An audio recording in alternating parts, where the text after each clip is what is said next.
जय हिंद दोस्तों, स्वागत है आपका चैनल पे। मैं हूं रामदास और आज एक बार फिर से मेरे साथ है भाई अरुण कुमार जी। कल अरुण कुमार जी का आपने एक विश्लेषण देखा, कल रात को मैंने इनसे बात की थी मैनपुरी के चुनाव पे और बहुत ही शानदार विश्लेषण आपने किया और उसको पसंद, अरुण भाई, बहुत ज्यादा पसंद किया गया आपका विश्लेषण। और आपकी गहरी सामाजिक समझ की चारों तरफ चर्चा है सर। मेरे चैनल पे तो शायद 500 लोगों ने आपके गहरी राजनीतिक समझ की बड़ी तारीफ की है। सबसे पहले तो आपको कॉन्ग्रेचुलेशंस, शुभकामनाएं जी आपके धन्यवाद बाबा जी। उज्जवल भविष्य के लिए। लोगों ने बहुत ज्यादा पसंद किया है आपको। जी तो अरुण भाई ये बताइए कि कन्नौज सीट पर पहली बात तो लास्ट मोमेंट पे अपने ही परिवार के एक भतीजे का टिकट काट कर अखिलेश भैया को कन्नौज पहली बात तो आना क्यों पड़ा? क्या ऐसी क्या मजबूरी थी? और अब आप आ गए हैं तो कन्नौज की क्या स्थिति रहेगी? जरा कन्नौज पे चर्चा करेंगे और इसी बहाने अखिलेश जी की समाजवादी राजनीति पे चर्चा करेंगे, उनके नेतृत्व के कौशल पे, गुणों पे चर्चा करेंगे। क्या है ये कन्नौज का क्या चक्कर है? जी बाबा जी, आपको, आपके दर्शकों को सभी को नमस्कार। भाई कन्नौज से भावनात्मक रूप से मैं बहुत पहले से जुड़ा हूँ, क्योंकि जो अपना एक जाति का वो होता है ना, उसमें पीछे एक बहुत सारी हिस्ट्री होती है। तो उसमें जो गोत्र का सिस्टम होता है, उसमें हम भी कान्यकुब्ज जाते हैं। अच्छा। जी। और कन्नौज का जो पूर्व नाम है वो कान्यकुब्ज ही है। अन्य कुछ चीज। जी। तो इस क्षेत्र में बहुत सी जातियां जो हैं, और वो जातियां हर एक जाति में हैं। ओबीसी में है, वो अपने आप को कन्नौजिया कहते हैं। हम भी अपने आप को कान्यकुब्ज कहते हैं। तो कन्नौज से ये पूरा क्षेत्र, मैनपुरी, इटावा, फिरोजाबाद, हरदोई, पूरा लखनऊ तक आपको कन्नौज का असर मिलेगा लोगों के मन पे। जड़ें कन्नौज में हैं, जड़ें हैं जी कन्नौज में लोगों की। जी जी, इस पूरे क्षेत्र की। हम्म। आपको एक इंटरेस्टिंग फैक्ट बताऊं, ममता बनर्जी की जड़ें कन्नौज में है। अच्छा। जी। जो बनर्जी होते हैं वो अपने आप को कान्यकुब्ज बोलते हैं। अच्छा। जी। अब आ जाते हैं तेज प्रताप वाले मैटर पे। तेज प्रताप जी वहां गए, वहां का जो लोकल कैडर था उसको तेज पता प्रताप था माने किसके सुब्रत। बेटे, किसके बेटे हैं तेज प्रताप?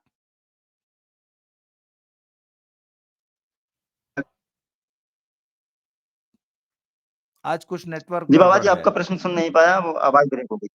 तेज जी प्रताप के जी पिताजी का नाम बताइए, किसके बेटे? क्योंकि जो भी टिकट दिया है यादवों को वो तो परिवार में ही दिया है अखिलेश ने। तो तेज प्रताप के पिताजी का क्या नाम है? जी जी।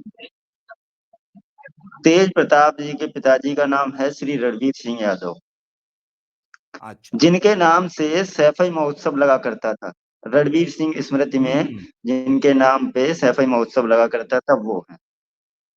और ये मुलायम सिंह के नाती लगते हैं, अखिलेश जी के भतीजे होते हैं रिश्ते में। जी। और लालू यादव के दामाद हैं। तो अच्छा। एक कैंडिडेट जो इनका कहते हैं वो तो मजबूत है ही, फैमिली जो इनका रिश्तेदारी भी है वो भी मजबूत लोगों में है। तो उस हिसाब से तो काफी मजबूत है। पर वहां गए तो वहां का जो लोकल कैडर था, ऐसी खबरें हैं कि वो एकदम से ताम झाम उठा के सीधा अखिलेश के पास पहुंचा। सारे कार्यकर्ता वहां से रेडी हुए गाड़ी लेके कि भैया इनसे ना हो पाएगा, आप ही आइए। तो फिर अखिलेश जी का पुराना वहां संबंध भी रहा है, जुड़े भी हैं। और सबसे बड़ा संबंध वो है जो पैसा उड़ा के ले जाया गया था। पैसा हम्म। तो सारा कन्नौज में ही स्टोर होता था। पर कितना ले गए होंगे, कहीं ना कहीं तो पड़ा रहेगा, और कुन्ना क्षेत्र में कहीं ना कहीं तो पड़ा होगा ही। तो समाजवादी पार्टी के लिए वो सीट तो पहले से मजबूत है। वहां पे लगभग 16% यादवों का वोट है। 16% मुस्लिम वोट है। तो वहां पे उनके लिए कंडीशन तो हमेशा से अच्छी रही। अच्छा, कन्नौज को जो हम लोग देखते हैं, कन्नौज लोहिया का कन्नौज है। पहली बार लोहिया लोहिया वहीं से जीते थे। लोहिया का कन्नौज है, शीला दीक्षित का कन्नौज है। वो कन्नौज के बारे में तो हुआ बाबा जी यूं कि जब वहां से सारा पार्टी कार्यकर्ता वहां पहुंचा अखिलेश जी के पास, उसने इनसे इंसिस्ट किया कि आप आइए, नहीं तो सुब्रत पाठक बहुत बुरे तरीके से हरा देगा। और जो लास्ट विधानसभा इलेक्शन का जो डाटा है वो इस हिसाब से है। कन्नौज लोकसभा क्षेत्र जो है 3 जिलों में फैला हुआ है बाबा जी। पहला तो कन्नौज में जो सीटें हैं, पहली सीट है छिबरा मऊ की, दूसरा तिरवा का, तीसरा कन्नौज। ये तीनों कन्नौज जिले में आती हैं। एक एक सीट जो है वो औरैया की विधुना इसी में लगती है, और एक सीट कानपुर देहात की रसूलाबाद इसी में लगती है। ठीक। तो छिबरा मऊ में जो छिबरा मऊ से जो विधायक हैं अर्चना पांडे, वो लास्ट टाइम बहुत बुरी तरीके से, ये समझिए बहुत मुश्किल से जीत पाई थी, 1000 वोट से विधानसभा में जीती थी जी। तिरवा सीट जो है वहां से कैलाश सिंह राजपूत इस समय विधायक हैं। इनकी भी स्थिति यही रही, कुल जमा 5000 वोट से ये जीते थे वहां पे। जी। और फिर कन्नौज जो खास कन्नौज है सदर की सीट, वो एससी सुरक्षित है। वहां से असीम अरुण, जो पहले पुलिस विभाग में हुआ करते थे, कानपुर में थे, वहां से उनको इस्तीफा दिला के फिर बीजेपी ने उनको अपने सम्मिलित किया था। वही असीम अरुण वहां से विधायक हैं। वो भी बहुत ज्यादा अंतराल से नहीं जीते थे, 6000 के अंतराल से वो विधायक बन पाए थे। चौथी सीट जो है विधुना की, वो भी वो समाजवादी पार्टी के कब्जे में है, औरैया, जिला औरैया पड़ता है। बट ये किसनी से टच होती हुई सीट है, और मैंने आपको पहले एक वीडियो में बताया था कि किसनी अखिलेश के आने से सिरसागंज से लेके औरैया तक की ये बेल्ट पूरी समाजवादी पार्टी ने जीत ली थी अखिलेश जी के आने से। तो उसी प्रभाव में वहां से समाजवादी पार्टी की रेखा वर्मा जीत गई थी। लगभग उनका जीत का अंतराल 7000 वोट का था।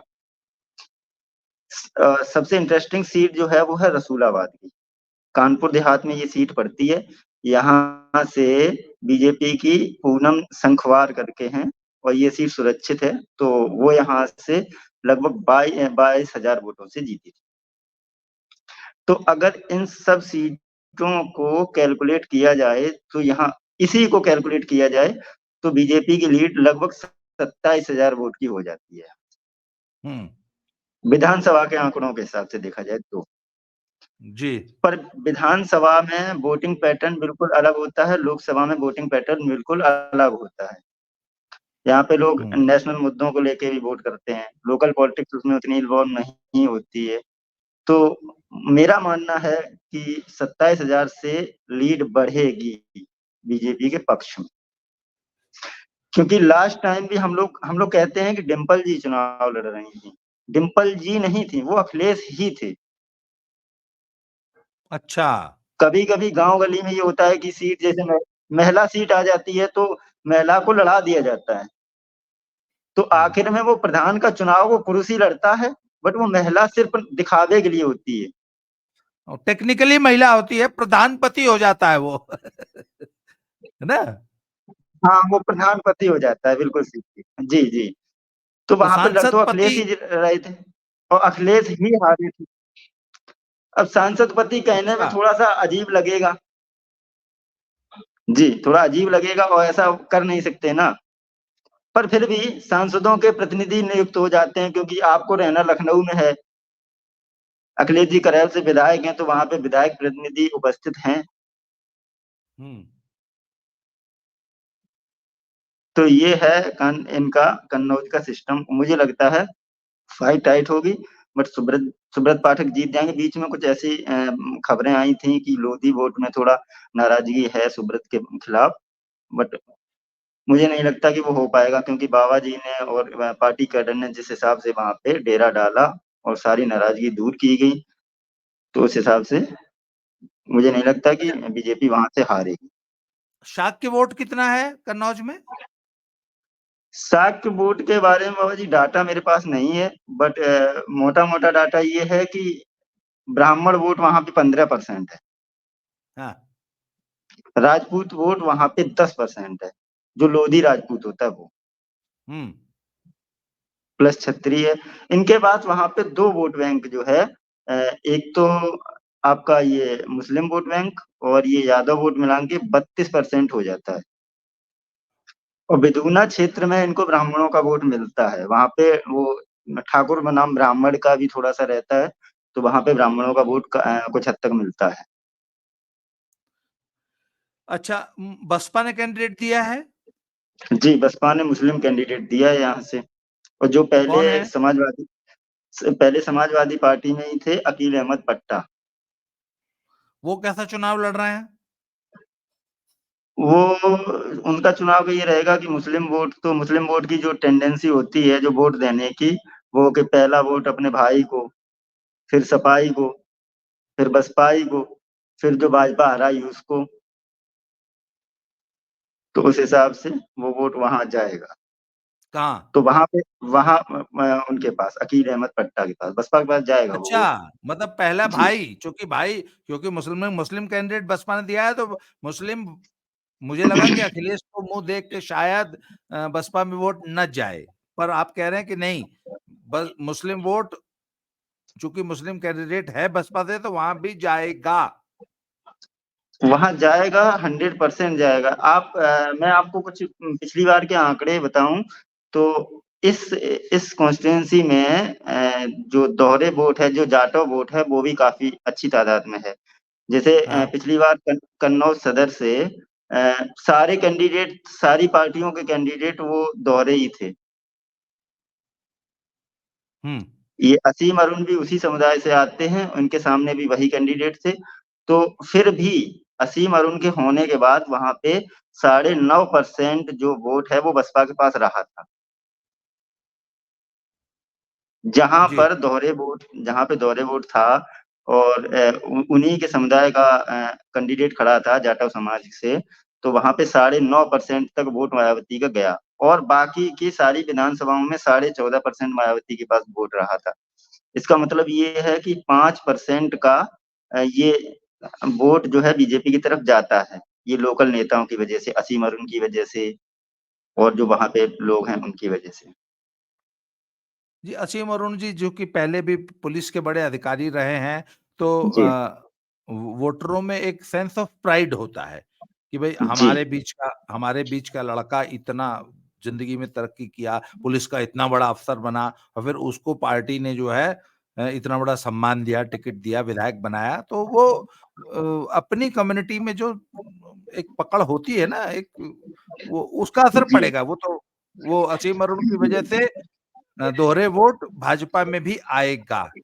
तो आप ये जी कहना बिल्कुल। चाहते हैं कि कन्नौज भी अखिलेश के लिए फंसी हुई सीट है? कन्नौज तो मैं कहता हूँ कि बहुत अच्छे से बीजेपी जीत जाएगी वहां पे। जिस हिसाब से मायावती, मुझे लग रहा है मायावती बीजेपी की मदद कर रही है कहीं ना कहीं। मुझे तो ऐसा लगता है कहीं टिकट एक जगह से बैठ के ही तो डिसाइड नहीं हो रही है। ये तो माया कल मैंने जी कल मैंने एक वीडियो में कह दिया कि मुझे लगता है कि दिल्ली में जो दीनदयाल उपाध्याय पे भाजपा मुख्यालय बना है, उसमें एक फ्लोर जो है उस पे कहीं लिखा होगा बीएसपी सेल, कि जी बीएसपी की हाँ, बसपा प्रकोष्ठ। बसपा प्रकोष्ठ। तो अच्छा, मुझे एक बात बताइए, आप कह रहे हैं इस बुरी तरह फंसी हुई सीट, तो ऐसी सीट पर फंसने के लिए अखिलेश जी क्यों चले आए? अखिलेश जी अगर समझ पाते तो वो पहले राजनीति से संन्यास ले लेते, मुझे तो ये लगता है।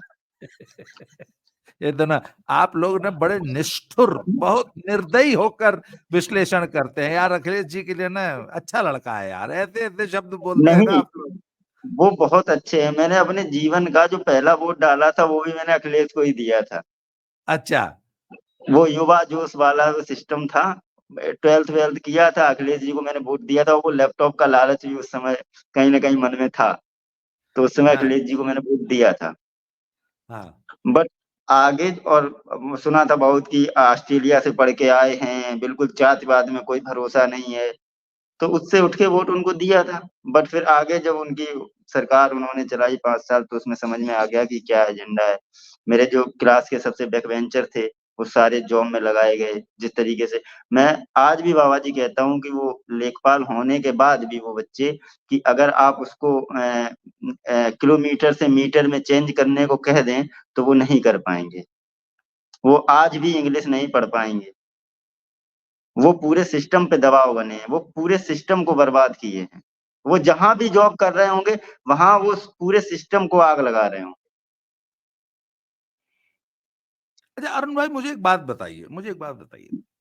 जी, आप कह रहे हैं कि कन्नौज अखिलेश के लिए फंसी हुई सीट है। जी, आप आँख बंद करिए ज़रा पूरे उत्तर प्रदेश में नज़र दौड़ाइए कि अखिलेश के लिए आज की तारीख में यूपी में एकदम 100% सेफ सीट कौन-सी है? जी, अखिलेश जी के लिए मुझे टिक जो लगता है। टिकट आपको बाँटना है। सुनिए जी, आपको टिकट बाँटना है और आपको अखिलेश जी के लिए एक सीट देनी है और जो आप देंगे उसी पे लड़ेंगे वो और एकदम सेफ सीट दीजिए अखिलेश जीत जाएँ आज की तारीख में। जी, अगर जिताने वाली कंडीशन है, तो फिर मैं कहता हूँ कि इनको फिर मैनपुरी से ही लड़ना चाहिए था। वहाँ पे चांसेस हो जाते, अखिलेश के आने से। नहीं, वहाँ तो डिंपल लड़ रही है ना तो फिर डिंपल को कहाँ से लड़वाते फिर? नहीं तो वहाँ ज़रूरी क्या है? नहीं मैनपुरी से आप नहीं लड़वा सकते, मैनपुरी से डिंपल अच्छा, लड़ रही हैं। चलिए तो मैं अब इनको बताइए। संभल भेजता। संभल। जी, वहाँ पे जो इक्वेशन है वो 55% के आसपास जो मुस्लिम मुस्लिम है, वोट। ठीक है। जी, और वहाँ पे बर्क साहब की सीट है। हाँ, वहाँ पे यादव भी है, तो बर्क साहब को कहीं न कहीं उनको उनके बच्चों को कि चलो कहीं कहीं न कहीं एडजस्ट करेंगे, जैसे भी मनाना होता वो मैं मना लेता, उनको पैर छूने पड़ते वो भी करते। ये मतलब कंडीशन हो जाती। संभल एक किस्म की वायनाड है ना? संभल एक किस्म की संभल जो वायनाड। है जी, एक किस्म की वायनाड है। हाँ, आजमगढ़ ये जा सकते थे, आजमगढ़ ये जीत जाते मुझे लगता है। मुझे सबसे मजबूत इनकी 2 सीटें लगती हैं, संभल और आजमगढ़।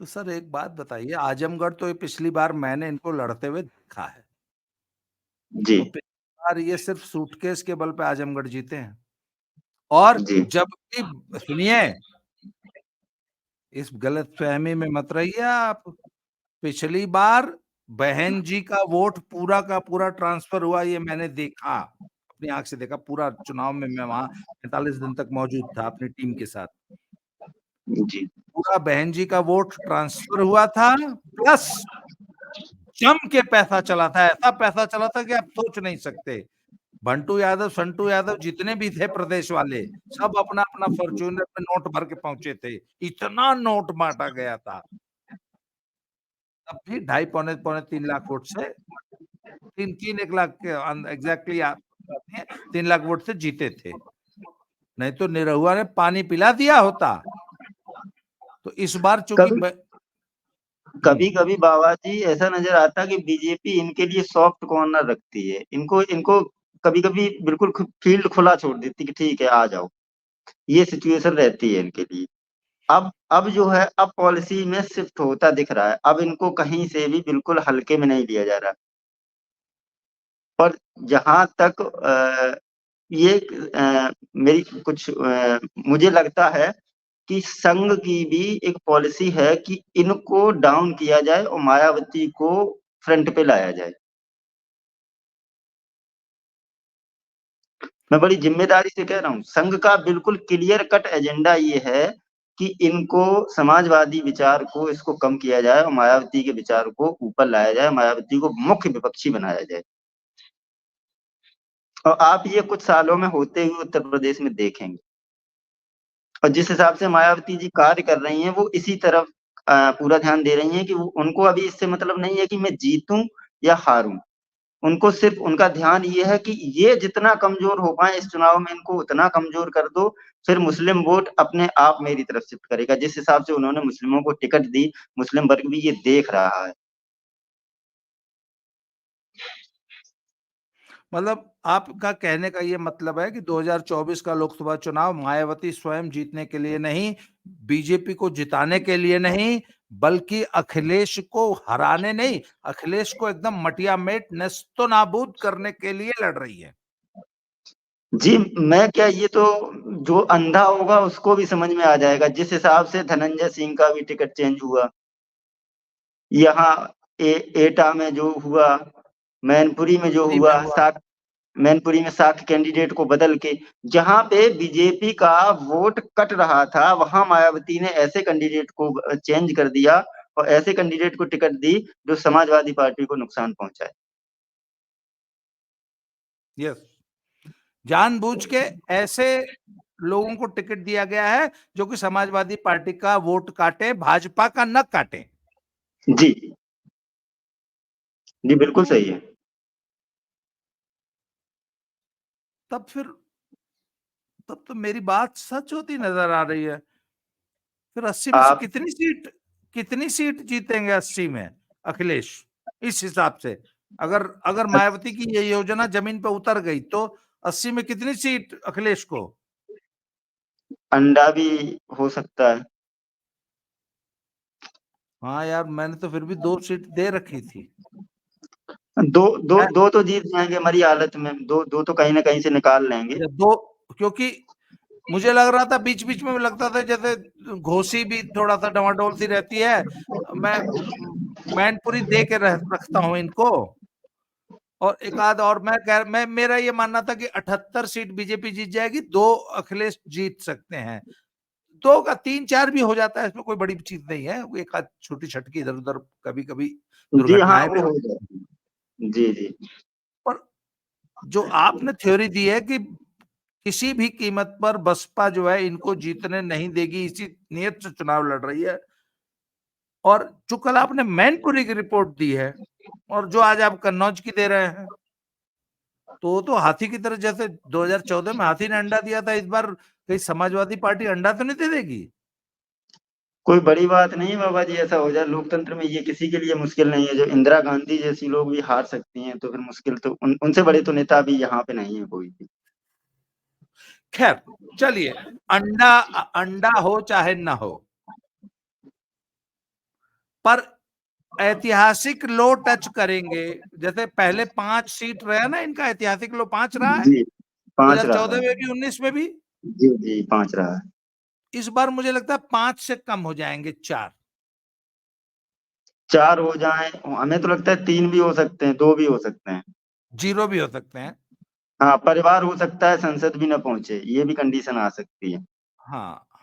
अच्छा, मुझे एक बात बताइए, आप यादव लैंड में बैठे हैं, यादवों के गढ़ में बैठे हैं, आप मैनपुरी में बैठे हैं इस वक्त, जी अपने परिवार के अलावा किसी यादव को टिकट नहीं दिए, सिर्फ जी परिवार को टिकट दिया। इसको आम यादव लड़का, आम यादव बिरादरी का आम व्यक्ति जो खुद यादव है, जी। मुंह से बेशक कुछ ना बोले, मन में तो सोचता होगा ना, क्या सोचता है?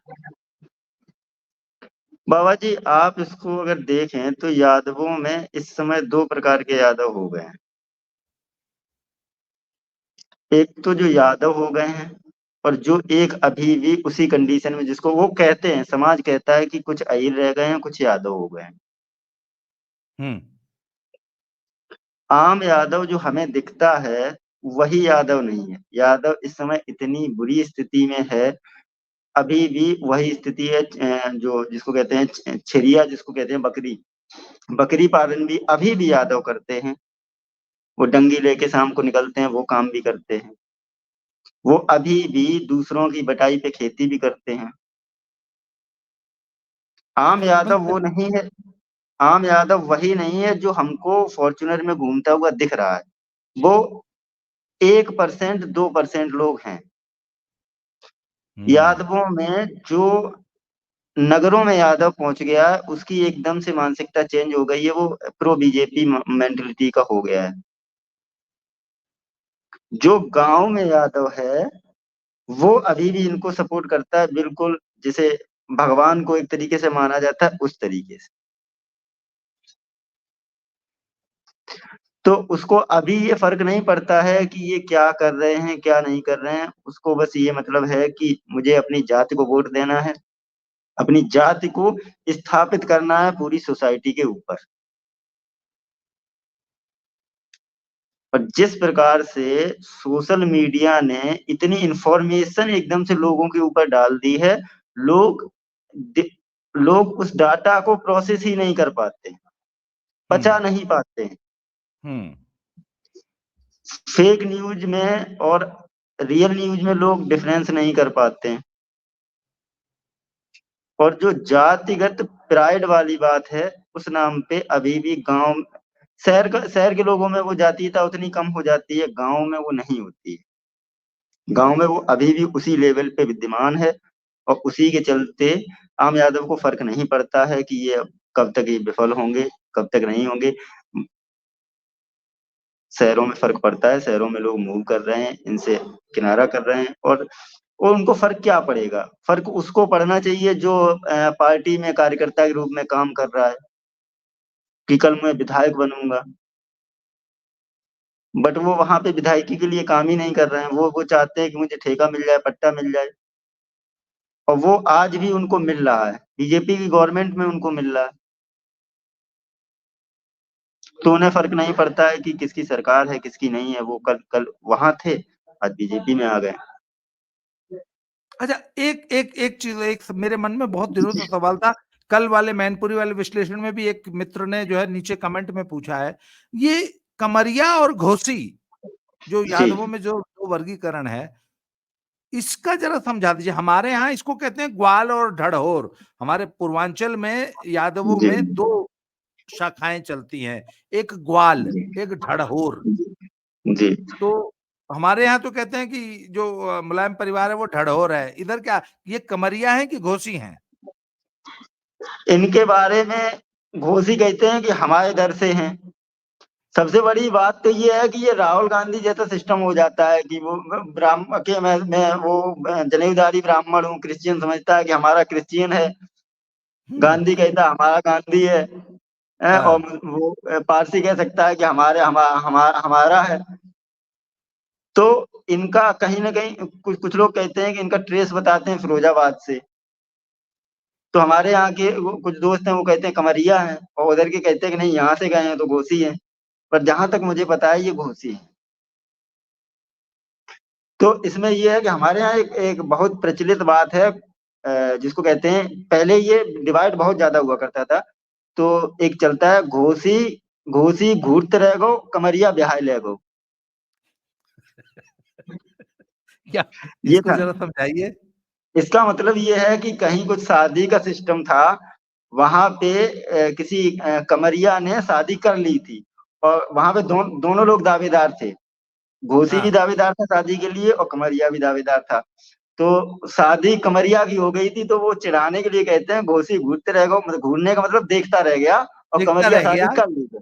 हाँ, और कमरिया हाँ, शादी कर ले गया। ये हाँ, बहुत प्रचलित कथा है। अच्छा। तो डिवाइड तो था पहले से, बट मुलायम सिंह जी के आने के बाद जिस तरीके से यादवों में पहले यादवों में कई उपगोत्र लिखा करते थे, यादव सरनेम का यूज़ नहीं होता था। जहाँ तक मुझे एक मेरे यादव मित्र ने बताया था कि सिकोहाबाद में जो अहीर कॉलेज है, अभी उसका नाम आदर्श कृष्णा हो चुका है, उसमें शायद मुलायम सिंह जी पढ़े भी थे। तो वहाँ पे भारौल रियासत के एक राजा थे, वो यादव थे। उन्होंने उनकी अध्यक्षता में एक कॉन्फ्रेंस हुई थी, तो वहाँ से सारे यादवों ने यहाँ के जो थे, उन्होंने उस यादव टाइटल को यूज़ करना स्टार्ट कर दिया था। तो पहले क्या लिखते वो थे? पहले कोई कमरिया लिखता था, कोई घोसी लिखता था, ग्वाल भी लिखते थे, अपना गोत्र भी लिखते थे, कोई अरोनिया लिखता था, कोई जौचवा भी लिखता था।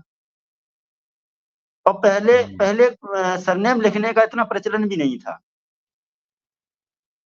ये प्रचलन तो ये अभी आज़ादी के बाद जब ये एकदम से जाति के हिसाब से राजनीति होने लगी, तब से ये लोग लिखने लगे और जब कास्ट बेस्ड सर्टिफ़िकेट बनने लगे, तब ये अभी चला, उससे पहले ज़्यादा चलता भी नहीं था। हुँ, तो उससे हुआ ये कि यादव सारे पॉलिटिकल आइडेंटिटी के रूप में स्थापित हुए, जो उनके लिए फ़ायदेमंद रहा।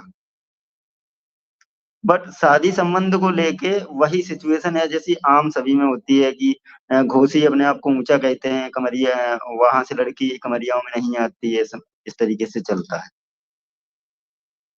अच्छा, 30 मिनट की वीडियो हो चुकी है, मैं इसको कंक्लूड करना चाहता हूँ। मैं आपसे हालाँकि एक और विषय पे लंबी चर्चा करना चाहता हूँ, मैं अगले अगले वीडियो में बनाऊँगा आपके साथ। टॉपिक मैं आज ही लॉन्च कर दूँगा पब्लिक के सामने। अगर इस बार लोकसभा में भी उसी तरह अंडा दे देती है साइकिल, या एक आध 2 सीट पे ही 4 सीट पे सिमट के रह जाती है साइकिल, तो आप क्या भविष्य में अखिलेश के नेतृत्व पर संकट देख रहे हैं जी, पार्टी मुझे तो के लगता अंदर? है जी 100% बचेगा नहीं। आप टेंडेंसी देखिए, देश में एक साथ समाजवादी जो विचारधारा की पार्टियां थी उनका उभार हुआ, एक साथ सारी पार्टियां उसी तरीके से कन्वर्ट हुई परिवारवादी पार्टियों में, और हाँ। उसी तरीके से जिस हिसाब से महाराष्ट्र में टेक ओवर हुआ, उसी हिसाब से सारे इन परिवारवादी दलों में टेक ओवर अगले 2-4 साल में होने वाले हैं। आपका इशारा ऐसे ही शिवसेना शिवसेना और ये जी, शरद पवार वाली शरद पार्टियों में पवार जैसे। जी, आप जब डेमोक्रेसी बिल्कुल ग्राउंड लेवल पे पहुंच जाती है, तो वो इस चीज को स्वीकार नहीं करती है। आप कितना भी कोशिश कर लें, लोग अगर उनको यही चाहिए होता तो राजशाहियां क्यों खत्म की गई। आप इसको राजशाही के तौर पे नहीं प्रेजेंट कर सकते ना कि आप उनके बेटे हैं तो आप ही बनेंगे। और ये आप देखिए जिस हिसाब से सारी पावर्स इसके पीछे काम कर रही हैं, ये सारी पार्टियों में टेक ओवर होंगे, टूटेंगी पार्टियां। और जैसे कि सब सब लोग कहते हैं क्या आपने कल एक प्रश्न किया था, क्या इनको जैसे राम गोपाल का ही मैंने उदाहरण दिया था, वो टेक ओवर कर सकते हैं, तो क्या समाजवादी पार्टी इसको वो समाजवादी पार्टी को बचा सकते हैं। शिवसेना को आप सोच सकते हैं कि एकनाथ शिंदे बचा सकते हैं, बाला साहब के बेटे को हटा सकते हैं। जब एकनाथ शिंदे टेक ओवर कर सकते हैं पार्टी को, तो यहां भी हो सकता है। अच्छा, मैं अगले वीडियो आज नहीं, आज मैं खाली खाली आपको प्रश्न दे रहा हूं, पब्लिक के सामने दे रहा हूं। जी बड़ी मेहनत से संगठन बनाया था मुलायम सिंह यादव ने और शिवपाल चच्चा ने। घर घर तेरही बरही ब्याह तिलक बरच्छा, मरना जीना में जाया करते थे दोनों भाई। फिर जी जब सत्ता की लड़ाई शुरू हुई परिवार में, तो उस पूरे संगठन को नेस्तो नाबूद करके काट के एक नया बोनसाई गमलों में उगा हुआ, जो बड़े बड़े वट वृक्ष थे संगठन के, उन सबको अखिलेश ने काट दिया और उनकी जगह गमलों में संगठन उगाया, संटू यादव भंटू यादव वाला। जी आज जो पार्टी की दुर्दशा हो रही है, इसका उसका ये कारण ये भी है कि जो संगठन के जो सचमुच बड़े नेता थे और अन्य जातियों के जो छत्रप थे, बड़े बड़े नाम थे, अन्य जातियों के बड़े बड़े नेता जो समाजवादी पार्टी में हुआ करते थे 90 के दशक को याद याद करिए, वो सब एक एक करके छिटकते चले गए और वो जातीय समूह, वो ओबीसी ग्रुप्स सपा से एक एक करके निकलते चले गए।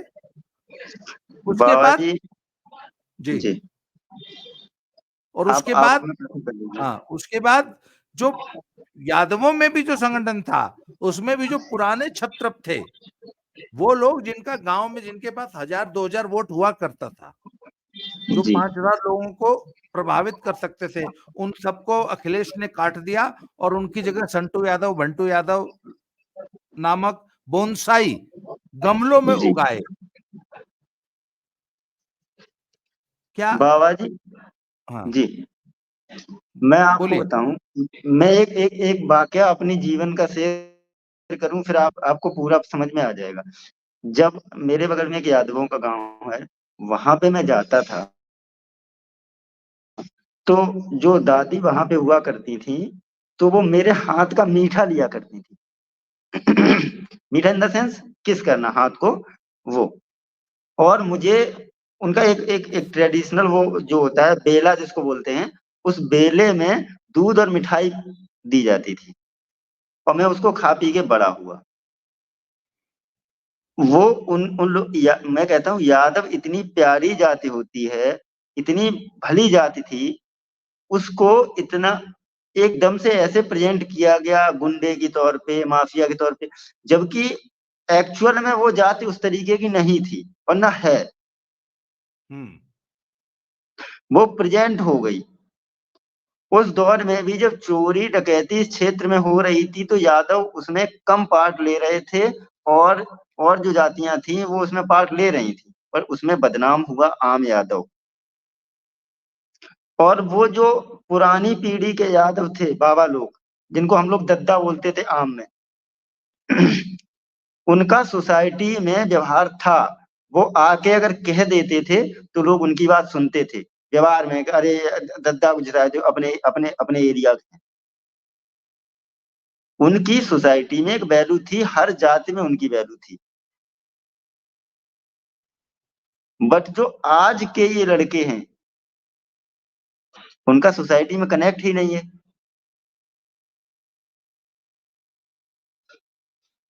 ये समस्या समाजवादी पार्टी के पास आ रही है। समाजवादी पार्टी का जो ये नया कैडर है, ये भैया के साथ पीछे घूम सकता है, पीछे जाके हल्ला मचा सकता है, पर ये 10 वोट इकट्ठा नहीं कर सकता है समाज। ये प्रोफेसर साहब रामगोपाल जी की एक सिरसागंज में सभा हुई थी, उसमें उन्होंने बोला था, उन्होंने कहा कि ये जो अखिलेश के पीछे खड़े होने के लिए, मंच पे चलने के लिए ये जो लोग फिर रहे हैं, मुझे पता है इनमें से एक भी 10 वोट नहीं बढ़ा सकता। पर जब शिवपाल चचा के संगठन को गाजर मूली की तरह काट रहे थे अखिलेश, तब रामगोपाल जी ने नहीं सोचा था कि हम अपनी ही जड़ें काट रहे हैं, अपनी पार्टी की जड़ें काट रहे हैं सत्ता के संघर्ष में।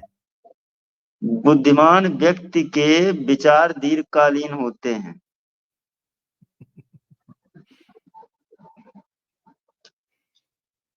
ये चीजें हाथ पे नहीं उगाई जा सकती हैं। इस तरह के काम राजनीति में एक दूरगामी भी परिणाम देखे जाते हैं, एक तत्कालीन भी देखे जाते हैं। तो दूरगामी परिणाम ये था कि आप जितना कमजोर होंगे तो उतना हमारे पास पावर आएगी, और हर कोई सत्ता के केंद्र में रहना चाहता है, चाहे वो शिवपाल जी हों चाहे रामगोपाल जी हों। सत्ता का सुख और पावर किसको अच्छी नहीं लगती है।